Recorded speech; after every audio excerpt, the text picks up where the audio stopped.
Welcome to the Fruitful Faith Women on Mission podcast. This podcast is created for purpose-driven women just like you who crave more. On the Fruitful Faith podcast, you can expect Christ-centered conversations that will help you to cultivate a life that you and He love. We'll be talking about topics that matter, topics that impact your everyday life. We'll talk about anything from how to transition with grace, to what to do when you're overwhelmed, to how to be content and joyful right where God's got you. It's going to be good. Let's dive on in. Hey, and welcome back to the Fruitful Faith Women on Mission podcast. I'm Alexandra Cavill. I'm a professional certified coach for Christian women who crave more, who want to live more intentional and prioritized lives. And I'm so excited you're here. So today we're going to dive into another episode of our Breakthrough podcast series. So this might be the last episode in the series. It's going to be a little bit different, but in a really good way. So through this season 2 of the Fruitful Faith podcast, our Breakthrough series, we've covered some really amazing topics. So if you haven't listened through all of them, I think you'll really, really like going back to listen to a few of them, or perhaps even doing it a second time. So some of the topics we've covered, the first one was how to get unstuck. That might be one of the most popular episodes we've actually had so far with the most number of downloads. A really good one. We talked through how to break through negative self-talk, how to use your strengths to overcome obstacles. We talked about being fearless. We had an episode on how to be resilient. And then we had 2 episodes on making your side hustle your full-time gig. So just want to take a moment to pause and just celebrate all of the good content that we've covered. And I just really hope and pray that you are just seeing breakthrough and freedom in your life through tuning into these episodes. So today we're going to dig into breaking through barriers, but maybe in a different way than you might expect. We're actually going to be talking about how to focus on what is going well. So the idea here is, what if you focused on what is going right? So I know for so many of my clients, and honestly, sometimes for myself too, that it's easy to get consumed by what's not done, what's lacking, what still isn't completed. But the invitation here for you, friend, is what if? What if you celebrated more of the good instead of fixing your eyes on what was missing? So think for a second about how that might change your life. So if you haven't already, grab a paper and a pencil. If you're new to the Fruitful Faith podcast, I'll be asking some powerful coaching questions for you to consider. And if you are more of a kind of electronics kind of person, just make sure to have your phone notes app open so that you can jot some takeaways down here. So you can really, the purpose of this is to learn, but hopefully also to change along the way, and just be able to run more on purpose for Christ and your life. Okay, so I once heard, as we get started, that the first thing you think about when you wake up in the morning is what you're controlled by. That's powerful, right? The first thing you think about when you wake up in the morning is what you're controlled by. So, what is that thing for you? Do you get excited for what the day holds and what could be? Maybe you wake up in a great spot and that is really the lens or the filter for your day. That's awesome. Or maybe when you wake up, you're frustrated. You're instantly stressed and anxious about the demands of the day. Maybe you feel defeated before the day even begins. So, if you notice that you're starting your day with stress, take a second right now to consider, what is that doing for you? How is that serving you? The lens that we are looking through is critical. So, even more importantly, take a second to think about and consider how your initial thoughts in the morning might be not only influencing your day, but your life's bigger picture. Think about that. So, you've heard me talk about this on the podcast before, but it's worth bringing up again briefly right now. It's the results cone. And so, ultimately, it talks about how our results come from lots of other things that happen before we take action. So essentially, it starts with our beliefs. From our beliefs come our thoughts and our feelings. And then from our thoughts and our feelings come our behaviors and our actions, right? And then from our actions come our results. So what we're dialing down to right now, it's our thoughts. We're talking about what are we thinking, what are we feeling when we start our day, and how ultimately that's tying to your results, right? So my husband recently shared with me, in something that he was listening to. I thought this was really special. That the first thing Mother Teresa would do when she woke up was to say, "Good morning, Jesus." Good morning, Jesus. From the beginning of her day, she invited God in. So what if that was how you kicked off your day? What if it was with God, with gratitude to open your eyes and to have an adventure with Him, with the day ahead? So I would just think your encouragement here is to not be controlled by a negative spirit, but allow yourself to be led and guided by the Holy Spirit. So with that, take a moment, consider the question, how is the Lord calling you to start your day? Maybe it's with a certain scripture, maybe it's with worship music, maybe it's with the Good Morning Jesus, just like Mother Teresa. What is that for you? And when you do that thing, what might you be inviting into your life? Let's say you feel compelled to start your day now with Jesus and with gratitude instead of with stress and a place of lack. So if you're to do that, to start with Jesus and gratitude, then what? What might happen? So just kind of going off on the gratitude piece for a second, there are so many legitimate benefits of gratitude. To just rattle off a few real quickly, science has shown that it increases IQ, mindfulness, gives you a better chance for goal achievement.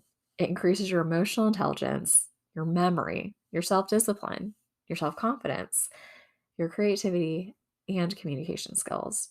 So I bet there's a pretty good chance that you would like at least one of those things to be increased. And the simple act of extending gratitude can do just that. So, if gratitude is something that you've always thought about doing, but maybe have never been consistent with, or just know that it can look different than it does now, you might also really love our virtual online workshop, The Art of Gratitude. And so, in it, we dig into what gratitude is and why it's important. We talk about what the role gratitude is playing in your life now and what you'd like it to play in the future. And then my favorite part personally is to help you get equipped with specific strategies and tools so that you can live with an abundance of gratitude in a very faith-based way. So it's like I said, it's an online workshop. It's pretty brief. That is in the sense that it's just under 30 minutes, so it's super doable. So we talk about not only what gratitude is and why it's important, but like I had said, we have strategies, tips, tricks, and a worksheet that you can have that will go along with it to just have everything really come to life and be in an actionable format. So if that's something that you feel like could be helpful for you, you can access that workshop for $29 through gracebasedchristiancoaching.com/art of gratitude. And I'll include a link to that in the show notes too. So, just one resource that I know if this is important to you, you would definitely, definitely benefit from. But a really short bite in the meantime is perhaps a way to kind of consider gratitude. Really simple is to maybe, if that's something you want to do in the morning to focus on what's going well, is to maybe consider here's a little structure. What am I grateful for from the past? What am I grateful for today from the present? And what am I grateful for that's to come? So there's something to perhaps try out if you haven't already. And then another idea about how to focus on the good, right? We're talking about how to have your breakthrough and focusing on the good, what's going well. That just might fling open the doors for change in your life. And so the thought here is that if we're focused on the opposite, so if we're focused on the tough stuff or what's missing, if you will, that in and of itself, friend, it may be a prompt to trust more deeply in God. It may be something that's kind of prompting you to consider, what are you hurrying for? Like, what lie might you be believing? If you feel like you are in a hustle mode, the weight of the world is on my shoulders mode. If that's the place that is directing your steps. So the thought here for you is, how can you invite God in more deeply to help trust in Him? Consider maybe an action step here could be to name one worry that you would like to give up to Jesus. What's one worry you would like to lay at His feet? Because you can. And then if we're focused on what's not going well, similarly to what we just spoke about, there's a chance that that is also an indicator. If you're focused on what's not going well, it's an indicator, and maybe even furthermore, an invitation to rest in God, right? So if we're consumed with what's not going right, maybe we're being called to rest in Him. So on my way to church one day, I was just feeling, obviously, it was a Sunday, I was just feeling overwhelmed and stressed and excited to worship, but also thinking of everything that was still to come after church. And God just had me pause for a moment and said, "Hey, remember the process of tithing, trusting me with the 10%, trusting me with that money, right? You're doing that, and that has blessed you tenfold. What if you also trusted me with your time?" So that's my invitation to you too. And in fact, it's a commandment, right? Keep the Sabbath day holy. So trust Him with your time. Give Him one day a week. Maybe it starts with an hour on Sunday, then it turns into half the day, then it turns into the whole day, right? It can be gradual, if that's what you need, or if you want to just go big, right? Do it. So just thinking about that, right? We can trust God with our finances, and amazing things can happen when we do that. But what if we trusted Him with our time too? What might change? And how might our relationship with Him evolve as we do that? It's just an opportunity to witness miracles happen. Truly, it is. So, the question for you here is, how could your rest in God look different in these next 7 days? So, think about that for a second. How might you work towards a different type of rest in God in these next 7 days? And challenge yourself there. Okay, so as you look forward, you might also want to consider, what the Lord might be convicting you to pursue.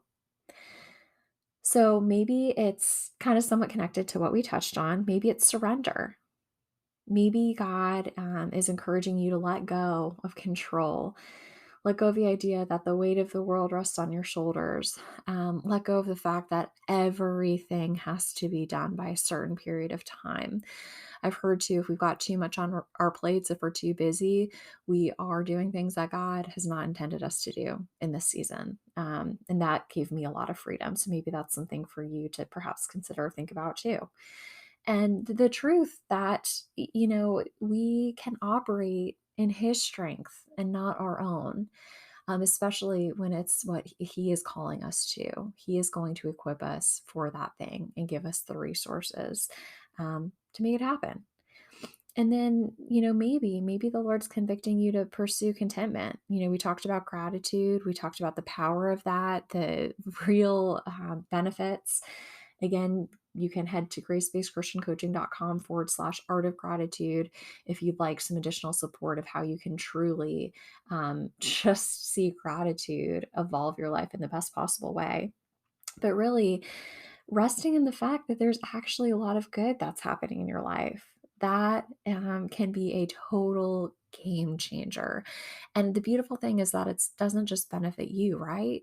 It benefits everyone in your circle of influence, your family, your friends, your coworkers, when we live from a place of gratitude. And it just it cultivates the most beautiful relationship with Christ when we live from that place of contentment. So consider, what it needs to change that might empower you to focus on what's going really well. So I hope this episode has equipped you to think of it differently. And just remember that we are wildly loved. We are so blessed by God. And sometimes the biggest breakthroughs happen when we simply acknowledge the good stuff. Our biggest breakthroughs can come from celebrating the good. So in that tone, sister, I am praising him right now and celebrating you and what is to come when you try this shift. Can't wait till next time. Thanks for tuning into this episode of the Fruitful Faith Women on Mission podcast. If you love this episode, I would love for you to subscribe. New episodes will automatically show up on your phone when you subscribe. It's super convenient and you'll make sure you never miss a thing. So excited to share more with you soon.